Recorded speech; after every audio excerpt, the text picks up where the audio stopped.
হরে কৃষ্ণ, দণ্ডবত প্রণাম। আজ আমি আপনাদের জপমালা সম্পর্কে পরিচয় করাতে এসেছি। জপমালার প্রথম বড় গুটি অর্থাৎ মন্দির, যেখানে ভগবান শ্রীকৃষ্ণ এবং রাধারানী যুগলে অবস্থান করেন। এর পরের আটটি গুটিকে অষ্টসখী বলা হয়, অর্থাৎ ললিতা বিশাখা এনাদের বোঝানো হয়। নবম গুটি থেকে 72 নম্বর গুটি অর্থাৎ 64টি গুটিকে অষ্টসখীর সখী বা মঞ্জুরি বলা হয়, অর্থাৎ প্রতিটি সখীর আবার 8টি করে সখী থাকে।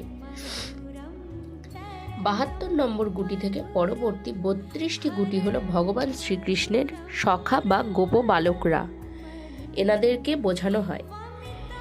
105 নম্বর গুটিতে মহাদেব গোপেশ্বর হিসাবে অবস্থান করেন। আর 106 নম্বর গুটি হলো পূর্ণমাসী গুটি। 107 নম্বর গুটিতে বৃন্দাদেবী অবস্থান করেন। 108 নম্বর গুটি অর্থাৎ শেষ গুটি, যেখানে রাধারানীর অন্য রূপ অর্থাৎ বড়কিনী দেবী অবস্থান করেন।